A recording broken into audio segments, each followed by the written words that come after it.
Wudu merupakan sarana untuk membersihkan diri dari hadat kecil. Setiap muslim yang telah balik dewasa tentu sudah banyak yang paham dan mengetahui tata cara berwudu. Karena, wudu merupakan pintu masuk untuk melaksanakan ibadah sehari-hari, khususnya salat 5 waktu. Seperti dijelaskan dalam hadis riwayat Bukhari nomor 135 dan Muslim nomor 225, Rasulullah SAW juga menegaskan bahwa tidak sah salat seseorang hingga dia berwudu terlebih dahulu. Karena itu, wudu merupakan salah satu rangkaian dari kesempurnaan dan diterimanya salat seorang muslim. Jika wudu seorang muslim tidak sah dan tidak sempurna, maka semua ibadahnya pun akan sia-sia. Dan Allah tidak menerima salat seseorang jika wudunya tidak sempurna.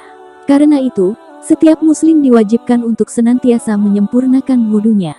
Dalam berwudu sendiri ada hal-hal yang diperbolehkan dan dilarang. Bahkan, ada juga beberapa hal yang dimakruhkan saat berwudu. Makruh menurut para ahli ilmu adalah sesuatu yang selayaknya ditinggalkan. Namun, dalam hal ini tidak akan sampai membalatkan wudu kita. Dalam kitab berjudul Fiqhul Manhaji ala Mazhabil Imam Syafi'i telah dijelaskan beberapa hal yang dimakruhkan dalam wudu. Di antaranya 5 hal berikut ini. Pertama, berlebih-lebihan dalam menggunakan air.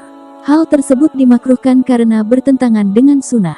Bahkan, Allah SWT berfirman dalam surat Al-Raf ayat 31, yang artinya, "Jangan berlebih-lebihan.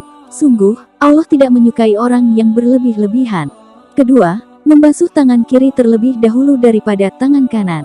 Hal ini dimakruhkan karena bertentangan dengan perilaku yang dipraktikkan oleh Nabi Muhammad SAW tentang kesunahan tayamum, yaitu mendahulukan yang kanan. Ketiga, ketika berwudu juga makruh mengusap anggota wudu dengan handuk, kecuali karena ada uzur. Misalnya, karena kedinginan sehingga ketika air wudu dibiarkan mengalir di anggota wudu akan membuat menggigil dan sakit. Keempat, memukul wajah dengan air atau tidak mengusapnya dengan lembut. Hal ini dimakruhkan karena dapat menghilangkan kemuliaan wajah. Kelima, sengaja menambah jumlah basuhan lebih dari 3 kali. Begitu juga sebaliknya, jika sengaja mengurangi jumlah basuhan pada anggota wudu maka dimakruhkan.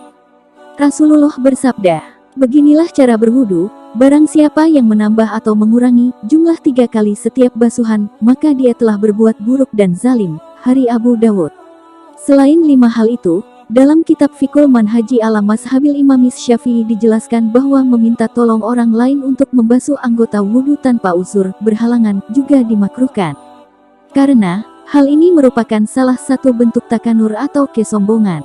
Kemudian, bagi orang yang berpuasa juga dimakruhkan terlalu banyak atau berlebihan dalam berkumur atau menyerap air ke dalam hidung saat berwudu.